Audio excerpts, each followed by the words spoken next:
With landlord and tenant law, it's very much landlord is guilty. If you are not a full-time landlord, you have to get a managing agent. I think people's assumption is landlords just kind of sit back. They've got all this money, they've got all these houses. There are tenants probably that are having to be served notice while they can on a Section 21 notice. Yeah. The landlord has an obligation to maintain the fabric of the building and what was in it when you took over the tenancy.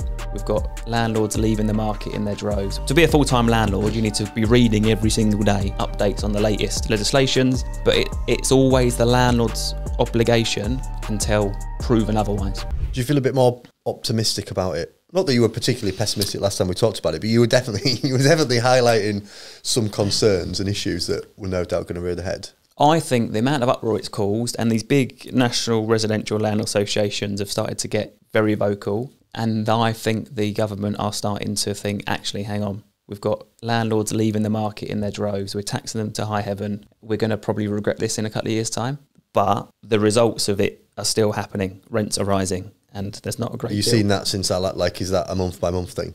Rents are cranking. Yeah, I think we're going to see again this year 10%, 12% rent increase.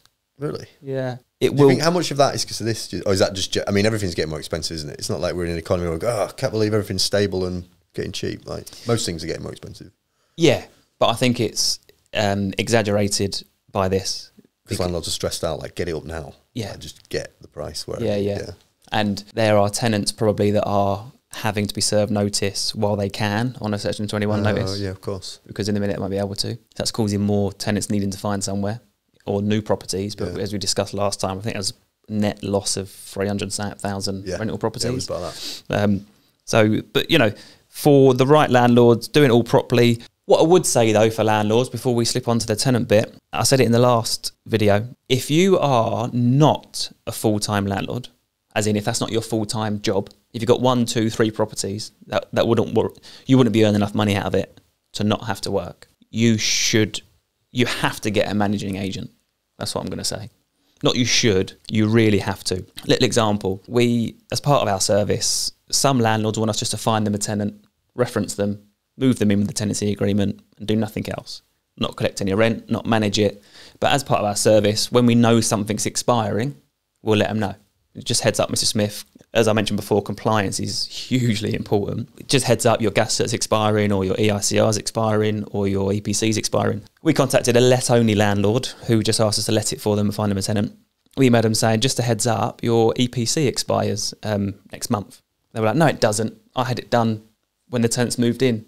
And we're like, no, I promise you, it expires next month. You need to get a new one to keep compliant. And they were like, I thought it was only a one-time thing that it needs to get done. And this is where I think ignorance, lovely landlord, but they just don't know, could get you in real big trouble. So let's say, let's say the tenant fell on hard times, stopped paying the rent, went through the court eviction process. What the court want to see is all your compliance documents. And if you've got an expired EPC, you ain't going to be able to get them out very easily. And worse than that, do you know we spoke about the rent repayment orders? That the landlord, the court would probably say, I think in that situation, fine, we will order the eviction, but the last 6 months, the property hasn't been compliant, so you're not allowed to chase for the 6 months worth of rent arrears that you're trying to chase for. So that's how, so ignorance, if you're not doing it full time, as in like, to be a full-time landlord, you need to be reading every single day updates on the latest legislations. You've got to look at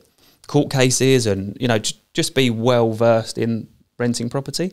If you've got a full-time job and you've got a family, you're probably not going to get the time. So just have it managed. And that's what you cover yourself.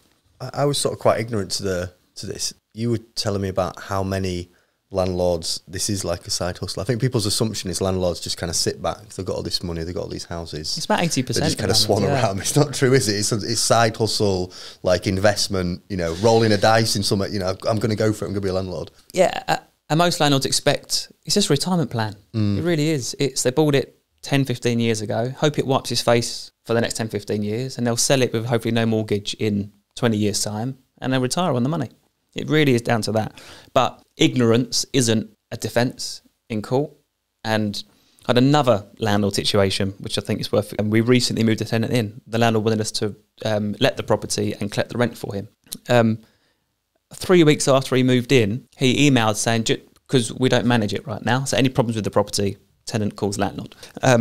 He emailed us saying, just a heads up in case the tenant contacts you, they emailed me to tell me that the extractor hood on the oven has stopped working. And I replied to say, well, it was working before you moved in, so you need to get it fixed. And I said to him, you are really at risk.